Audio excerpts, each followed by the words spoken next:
There is a need for a paradigm shift in our external cultural action as European. And these paradigm shifts need to take place in going in various directions. The first one is to enrich the whole range of EU's external action with culture-sensitive approaches all across the spectrum of external action and policies. The second one is to work for an increased Europeanization of what we are already doing together. How to become more European while doing cultural relations. The third one is to enhance our external relations and to work more with European local authorities to recognize the role of the subnational level in cultural relations. The fourth direction is about defending our cultural interests through the promotion of a powerful cultural image of Europe.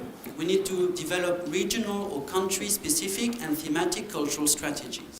We need to now be more concrete and focus on a few doable alternatives how we can Europeanize our presence around the globe. The classical diplomacy is not the answer to our challenges in offering a different picture of Europe in the world.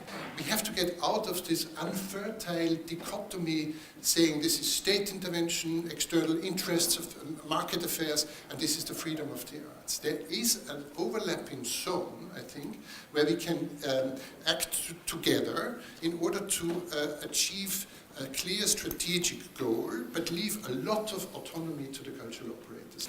We need to involve the civic actors in policy formulation and implementation, but where we do some kind of smart European dialogue projects with our partners, for example, in China.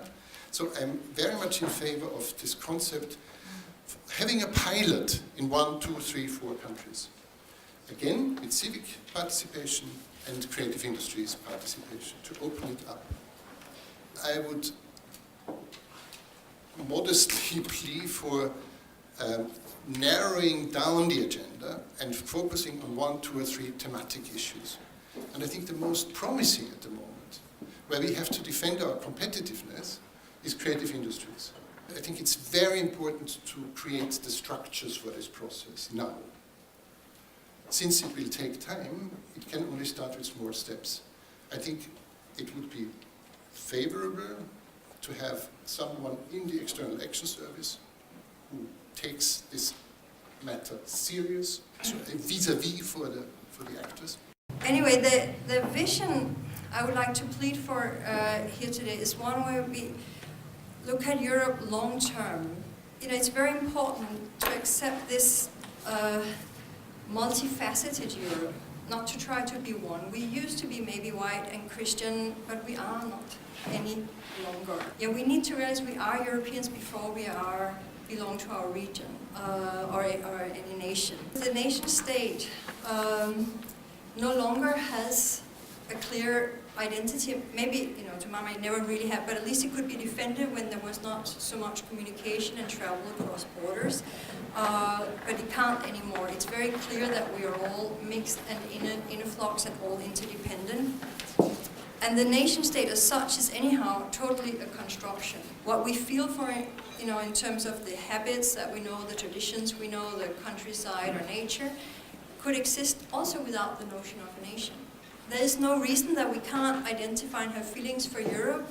I just believe it has to come out of something that's more of a deeper cultural understanding of what Europe is rather than structure and treaties and politicians. We look at what has Europe got in common of identity and make an ideal out of this. And having lived in a number of countries both inside of Europe, what I feel we have in common here is something I call, in English, subtle quality. We like the subtlety of true deep quality. I would like to begin by rephrasing a well-known quote by Gandhi on Western civilization and rephrase it into this. What do you think of European cultural policy? I think it would be a very good idea. Yeah.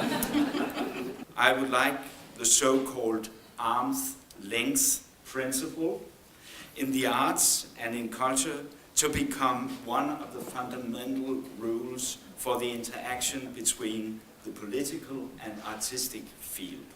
The trend for globalization is a trend towards uniformity. I think we should, amongst us, abstain from using the word globalization in relation to the arts and culture. Instead, I would prefer to use the term cosmopolitanism.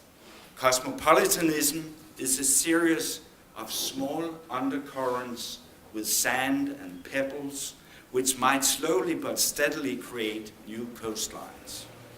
I sincerely believe that a new European cultural policy should facilitate frameworks for these concrete, personal and local movements. A clever move, as also Gottfried Wagner pointed out, on behalf of the EU would be to unite all these cultural institutes, the Goethe Institute, British Council, Cervantes, Alliance Française, and the Danish Cultural Institute into, for example, one address in Beijing, and in this way become a true place of reference for the Chinese public. A European house with one entrance but many rooms inside. To me, diplomacy is about building bridges between the people, not by the means of war, but by the means of peace. It's about building mutual understanding.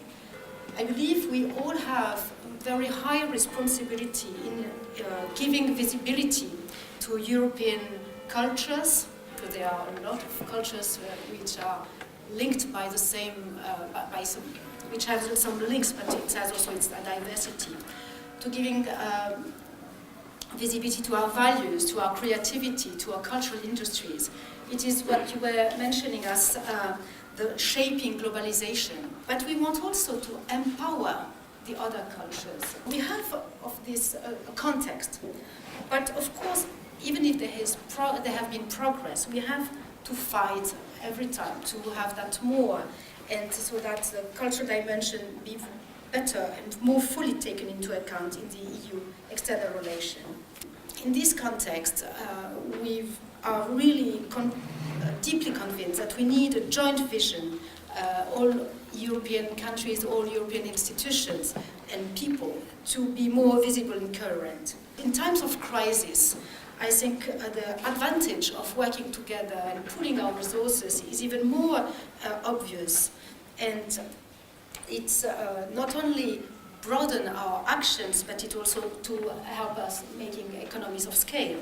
We need to make culture as a cross-cutting issue in all our European programs, because it promotes diversity, intercultural dialogue, because it's also is a very strong instrument for preventing crisis situations and conflicts.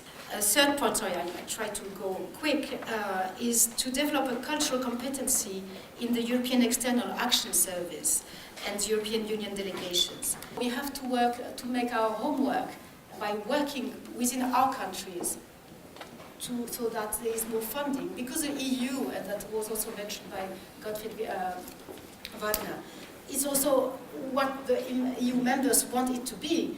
The good old philosopher, political writer Machiavelli wrote in The Prince that a prince who is able to portray a positive image of himself will reap great benefits.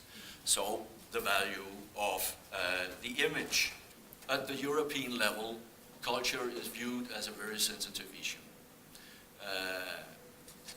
We may be, as the motto states, united in diversity, but when it comes to the notion of European culture, we tend to be rather hesitant. So in the context of cultural cooperation with third countries, it is important to promote the cultural diversity of EU partners. The European External Action Service are establishing the infrastructure within the service and within its delegations for promoting cultural diplomacy. All of you have said in different ways that Europe needs to practice what it preaches. I think that's quite interesting when we're talking about what we can bring outside of Europe. First of all, down here. Lene Anderson, philosopher, European philosopher living in Copenhagen. We don't have a European narrative. The reason why it works in the US is because they have an American narrative. They have an American dream. Where is our European dream?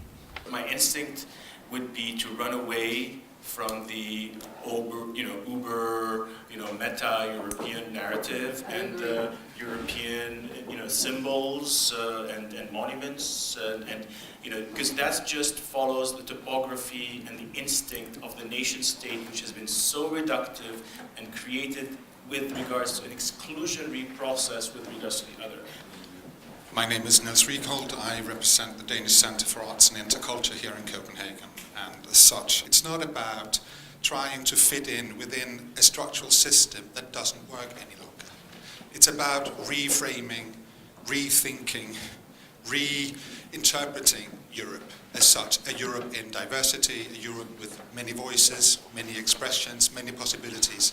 And not one new narrative, a number of new narratives needs to be pushed forward. The more we do together, many more stories we will have to tell ourselves. This is why I'm insisting on joint action. Cécile Perronnet from the French Institute in Paris. When you are, for instance, in a blend, if you are Greek, German or French, suddenly you become European. And suddenly you understand what is your narrative and what is the link between these different countries. Just because you are outside Europe, suddenly you feel like European.